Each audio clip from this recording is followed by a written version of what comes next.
Hey guys, happy Friday. I wanted to come here live. I know that some of you are off work and have been fighting the crowds after a long day.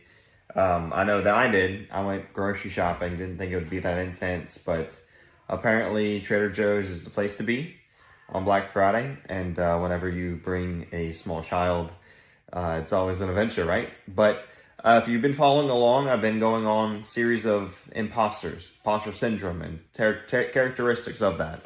And this week is perfectionism.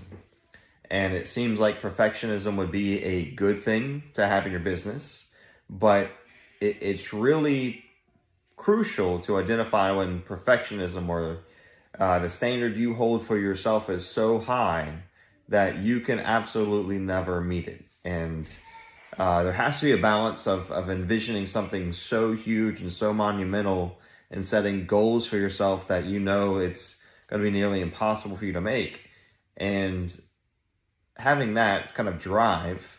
But there also needs to be some grace and some realistic things. There are seasons in your life where you just can't spend the amount of time you normally do.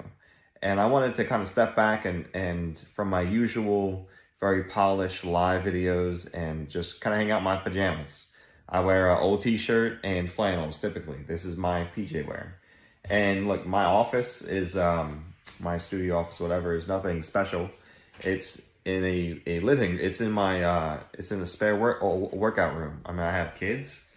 I have my bike that I work out with. I mean, I also have the cover I shot for real producers done in metal on my wall too.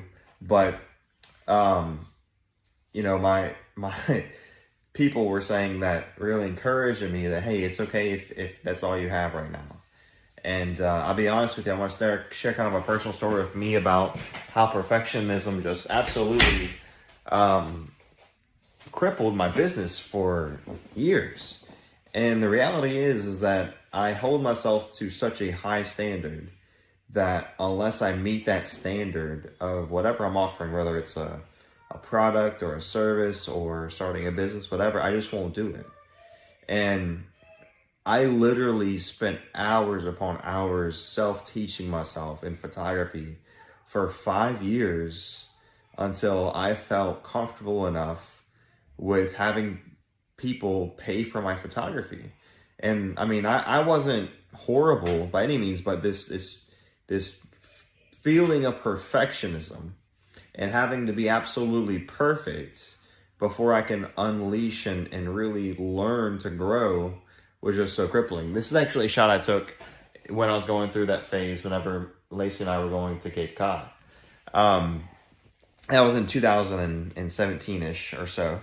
But I think that year I launched my actual business. But I mean, I don't know what it is about your business that perfectionism is just kind of making you scared and doubting your abilities and really keeping you from stepping out in faith to do those big things.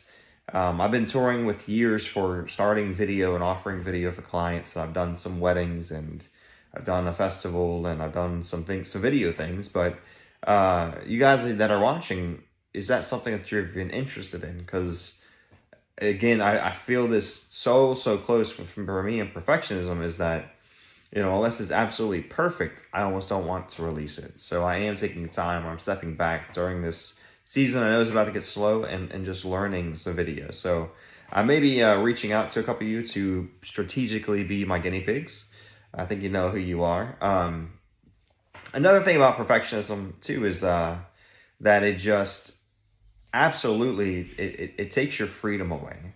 It takes your freedom away to try new creative outlets and try to think out of the box. And not all of these things are going to work. Not all of these things are going to succeed right off the bat, right? But we need to fail forward. If it doesn't work, it's okay. We need to allow ourselves that freedom to fail. And then in your failure, learn really on what could you have done better? What maybe have you learned from this that you can do better on the next time you offer this? So don't let perfectionism steal your doubt, steal your joy. And it's really the worst imposter syndrome for myself. I struggle with this. day in, day out. And some common things that you can do to fight this is list out your accomplishments. That's why I ended up going ahead and printing off this magazine cover, not because I want, no one comes in this room, by the way. Like I'm kind of embarrassed that I don't have this nice professional studio, but that's for me. That's for me to know, hey, my work, I have been recognized, whatever. List out your accomplishments and really just list out what is keeping you from striving forward and what are you not allowing yourself to fail on and to give your grace on. Give yourself grace with. So I never want any of you to feel stifled because of perfectionism, because of self-doubt and all that stuff. So keep on watching with me. If you missed my blog post that was posted last week, go ahead and go on to my website. Under blog, I post every other week as a brand new post for my blog. I keep that up pretty regularly, have been for years now. So there's a ton of stuff on there that you can read about myself and kind of my process and get to know me a little bit better. So hit me up in the DMs, the messages, the comments, all that good stuff. I love talking to all of you. And until next time, it's Jonathan Silva.